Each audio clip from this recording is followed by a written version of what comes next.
गोष्ट किती करतात तसा कोणाच्या घरात हाल नाही, कोणाच्या घरात पैसा आहे, गाणं आहे, भरपूर मालिक आहे. आता मला कधीच घाबरणार नाही, कुठे जाणार असं मला कधीच मागे फिरणार नाही.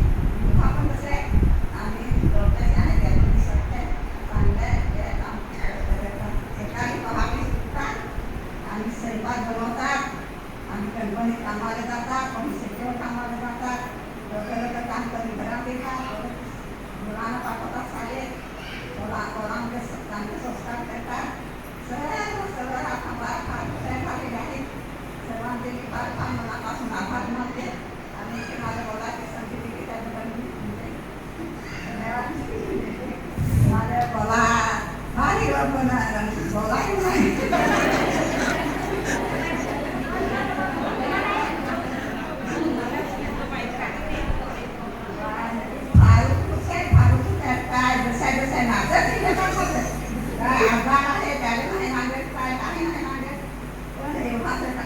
आम्ही करते ती विधवा आहेत ना, त्या विधवा बाया दर महिन्याला एक दिवस मीटिंग असते. तर मीटिंगला सगळ्या बाया यायचं, सगळ्या बाया या ना आपली बसून चर्चा करून 2 पैसा आपली मुलाबाळासाठी सांगून ना त्यांना तुम्ही आपल्याला मदत करता येईल. शिक्षण आलं, आधार आलं, काय असं सगळं काही आपल्याला करता येईल तसं आपण करूया. तसं म्हणून मी सांगते काय विधवा बाया दर महिन्याला 1 तासासाठी मीटिंग, 1 तास तर सगळ्या बाया या ना आपण एकमेकांना मदत करू. कोणी फार अडचणीत पडली तर आपली त्याला धावून जाऊन मदत करू, त्याचा आनंद त्याला माघार नाही ठेवून त्याला पण आपल्या हाती द्यायचा, त्याला काही त्याला आपण मदत करून आपल्याला माघार ठेवून सगळं आपल्या मनाला नाही तर सगळ्यांनी एकत्र जायचं, एकत्र जायचं आपण असा संस्कारमध्ये आपला गाव आपल्याला चालवायचा आहे.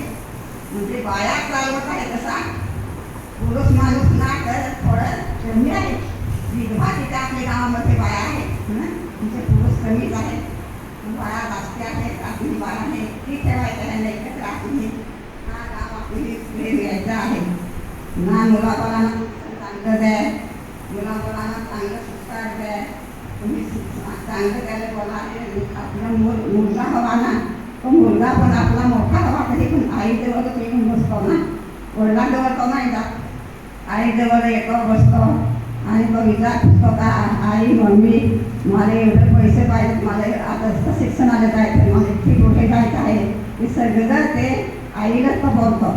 मुलगी पण तशीच. पण मुली खूप हुशार आहेत. मुली आपल्या गावामध्ये खूप नर्सिंगला गेलेलं आहे, कुठे कुठे गेलेलं आहे शिक्षण आलं आणि मुलगा थोडं जरा माझे आहे.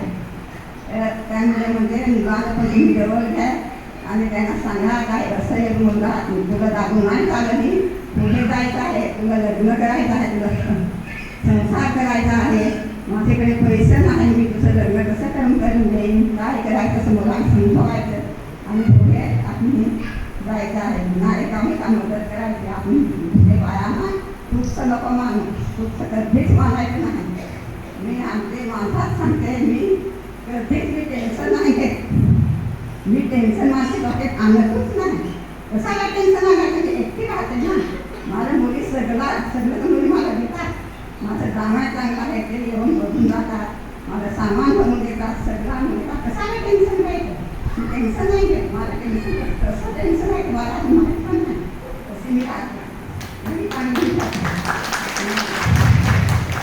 आमचे आता प्रमिला 1.5 वर्ष झालं. 1.5 वर्षात आम्ही त्याचा नवरा म्हणजे ओरिसाचा मी नाही देणार. शेवटी माझी त्या गावची सुगंधा अयोध्येस नाही तो तिचा नवरा करायचा आहे. त्याला त्याची लगीन करून नायकाच करून घेतलं.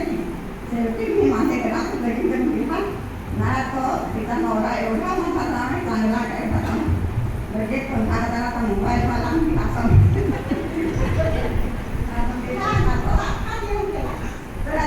मुलीला सामान आहे बघा तर लवकर मुलीला खावा नाही मागा नाही सामान मिळेल माझं तर करणार नाही. सकाळी जेव्हा आहे आणि संध्याकाळी त्याला आणून जातात सगळं पाणी म्हणून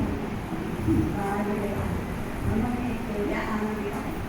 एक मुलगी माझी वाड्याला आहे, 12 वर्ष झालं मुलीनं मुलगा नाही होता ती माझ्या मुली त्या दुसऱ्या मुली त्यांना आणत घ्या तिला मदत करतात औषधा टाकली दवाखाने द्या काय तर द्या औषध करतात तिला काय सगळं ना आता माझ्याकडे छोटी गाव म्हणलं छोटी ना दिलेले आहे तुम्ही आणि त्या म्हणजे त्याला पाच म्हणून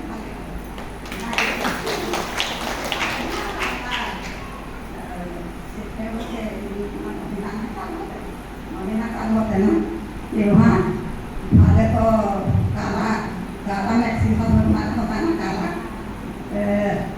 किंवा मला बोलते आयो सांगा मला ते फादरचा आशीर्वाद घ्यायचा आहे तर सांगते फादरचे आशीर्वाद घ्या तर फादरशी मी गेले ना फादर म्हणून माझी मुलीचा आशीर्वाद द्यायचा प्रार्थना करा तर फादरने विचारला काय सांगत चालू असतं फादर म्हणे 12 वर्ष झालं मूल बाळ नाही नाती सतत आजारी आहेत आम्ही खूप प्रयत्न केला औषधा केला ते फादरने पेटले डोके हातून प्रार्थना केली आणि तिला परमेश्वराने बाळ दिलं तेवढं चांगलं जाऊन सगळं बाबा